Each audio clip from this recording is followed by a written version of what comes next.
Today on Al's anime review is Descendants of Darkness. Okay, a lot of people probably haven't heard of this one. It is a little off the radar, but it washed up on my shores, flaunting me with its homoeroticism, B-movie horror, and simple action. So I gave it a shot. Unfortunately, it wasn't in the mouth. Descendants of Darkness follows the adventures of these two totally not gay, yeah, so not gay, guys on their adventures in finding humans that have gained evil powers and the like. At the end of the day, though, it's really about Yami, Yugi, and Gara teaming up together to fight off against this mad German scientist and his bizarre fetish he has for Yugi, and to fit in as much slash as humanly possible. Descendants of Darkness has so much yaoi in it, the plot can't even fit in. Okay, that's a little too strong, since some of the episodes are pretty interesting to watch, and you really do start to follow along with these characters, even the talking chickens. Yeah, it has talking chickens.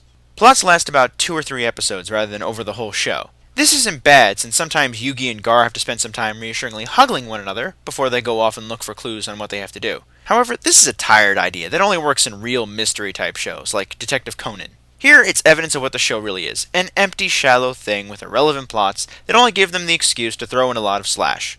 Having a plot that doesn't last long and an anime that doesn't last long itself doesn't fit this show. It forces me to care even less about the people in it, because they are not given time to develop. It at times really grabs you, and at other times is so mind-bogglingly confusing. The main characters are a charming rogue in a large coat with a blurred past, and the other is a very soft-skinned young boy that any priest would give up his rosary for. Oh my, I so haven't seen these before. Okay, the later one is interesting and gets my attention, but only because he's a rape victim. The first guy it doesn't seem like we learn enough about him for me to care about him and his bad habit of eating sweets. I should also mention that both of these characters are dead at the beginning. Apparently, the Afterlife has a detective agency run by talking chickens.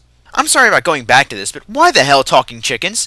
What, were all the kittens, aliens, robots, and anything else that can be small, cute, and talk vacationing somewhere? And they just decided to use chickens? Don't lie, you were on crack when you made this, and it damn well shows with the weird-ass side plots. I'm not talking about them. I'm just not. I can't. Oh, for the love of God, here's an example. Apparently Yugi is some kind of powerful being that lived in a bed for years upon end without food or water and had no sustenance at all. Well, yes, this would be interesting if the bastard wasn't dead when we met him and we could figure out the extent of his immortality. Gah! It's too fucking confusing. I will say that when it throws away the yaoi and weird-ass side plots and is forced to show off action and B-movie horror mystery plots, it starts to be a show. It does manage to be decent, and it's great to see Yugi doing something else besides flipping cards, and Gara doing something else besides being angsty and killing people. However, gay sex was not the best move for them. The anime blends together an even amount of action, drama, and even some good comedy. It's genuinely entertaining, and I was rooting for Yugi on the edge of my seat the whole wild yaoi ride.